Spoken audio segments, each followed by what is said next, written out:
श्रीराम समर्थ. कर्माचा सिद्धांत. श्री हिराबाई ठक्कर यांच्या पुस्तकामधून आपण पाहत आहोत. ऑडिओ क्रमांक 6 मध्ये आपण पाहिलं की सत्वगुणी, रजोगुणी, तमोगुणी माणसांची कामं करण्याची पद्धत कशी वेगवेगळी आहे. तसेच प्रारब्धामध्ये जेवढा पैसा आहे तेवढाच मिळणार, त्यापेक्षा 1 रुपयाही इकडचा तिकडे जास्त मिळत नाही. आता पुढील विषय आहे, तर मग माणसाने पुरुषार्थ करूच नये का? कर्मसिद्धांताच्या संदर्भात पुरुषार्थाचे स्थान बरोबर न समजल्याने कित्येक कट्टर प्रारब्धवादी असे मानतात की माणसाला कोणताही पुरुषार्थ करण्याची गरजच नाही. जे प्रारब्धात असेल ते घडणारच.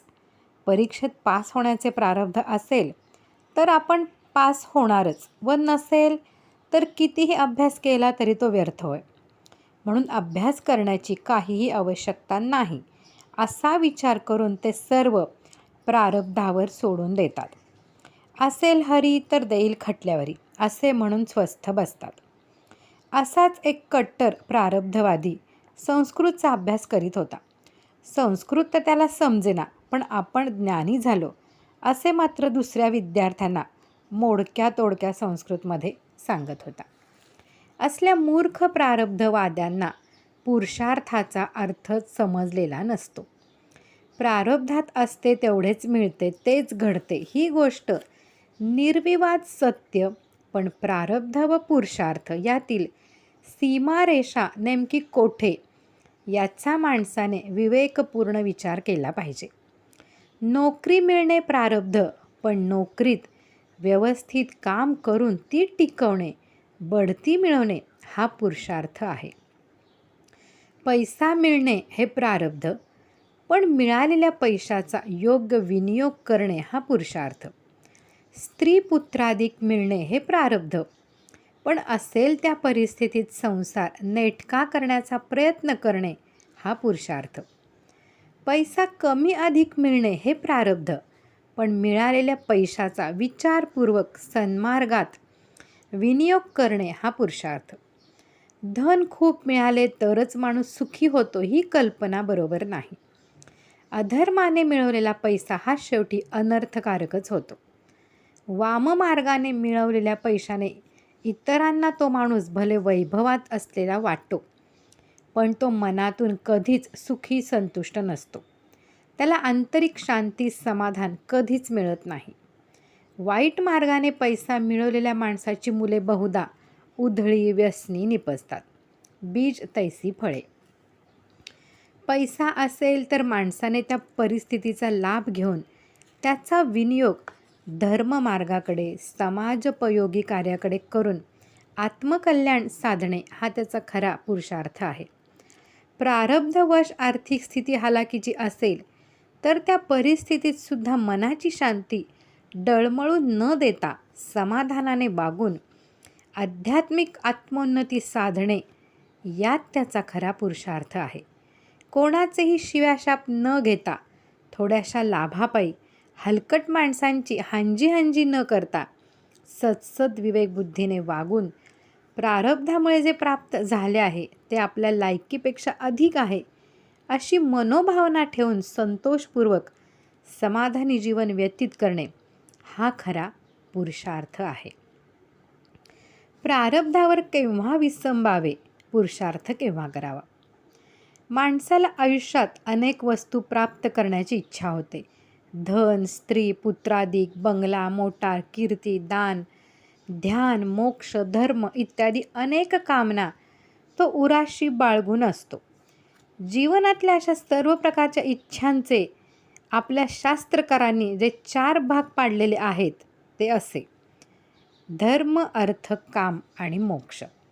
ह्या 4 गोष्टी माणसाने जीवनात मिळवल्या पाहिजेत. धर्माचे आचरण करून माणसाने अर्थ प्राप्त करावा. धर्माने मिळवलेला अर्थ हा शेवटी अर्थकारकच ठरतो. धर्माने प्राप्त झालेल्या अर्थाचा योग्य उपयोग करून जीवनातील सर्व कामनांची पूर्ती करून जीवात्म्याचे अंतिम ध्येय जे मोक्ष ते प्राप्त करण्याची आकांक्षा त्याने बाळगावी. या 4 पुरुषार्थापैकी धर्म व मोक्ष हे 2 प्राप्त करण्यासाठी माणसाने सतत प्रयत्न करावा. ते कधी प्रारब्धार सोडू नये आणि अर्थ व काम हे 2 प्रारब्धार सोडून द्यावे, त्यासाठी पुरुषार्थ प्रयत्न करू नये. पण आपण नेमके उलट करतो. अर्थ व काम हे प्रारब्धार सोडून देण्याऐवजी माणूस दिवस रात्र त्यासाठी प्रयत्नशील असतो व शेवटी पस्तावतो.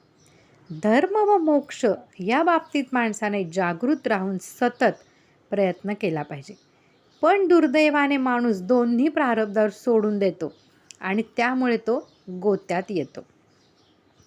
महाभारतात महर्षी वेदव्यास आवर्जून सांगतात, ऊर्ध्वबाहू प्रवक्ष्यामि न कश्चित शृणोति मे.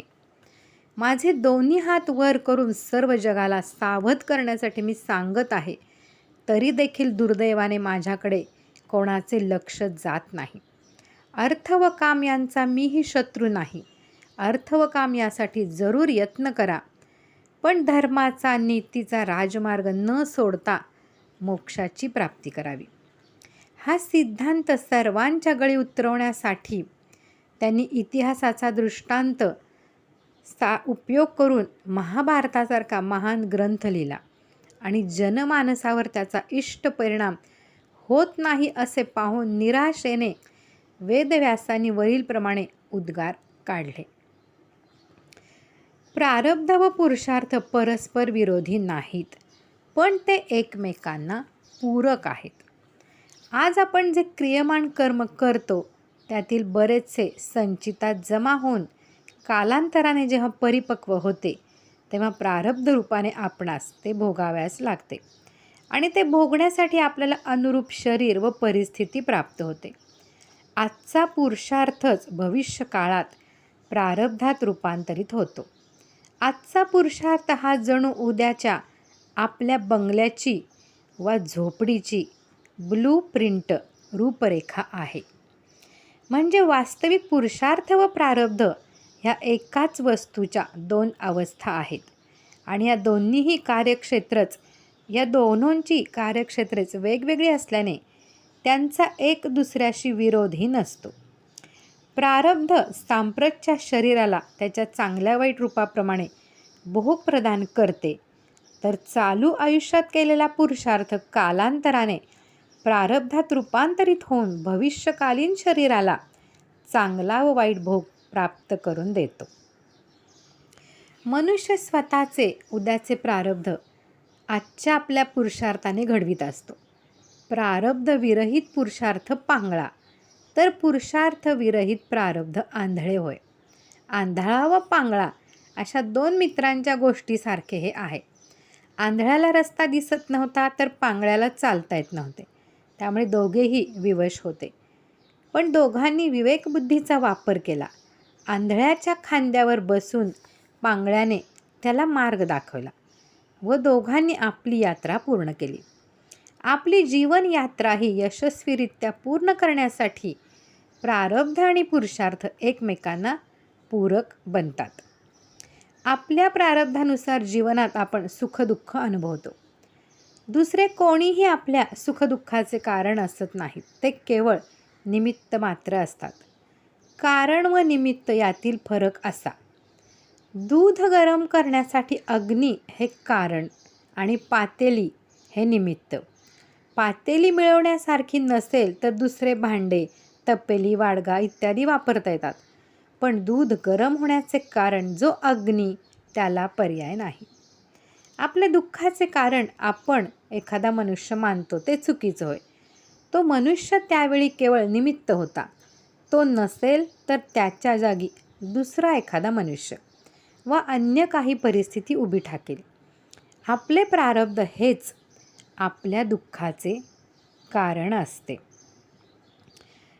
पुढील भाग आहे, कर्म करण्यात आपण स्वतंत्र पण फळ भोगण्यात परतंत्र. भगवद्गीतेतील सर्व परिचित महावाक्य सांगते, कर्मण्येवाधिकारस्ते मा फलेषु कदाचन. हा आपण पुढील भागात पाहूयात. श्रीराम जय राम, जय जय राम.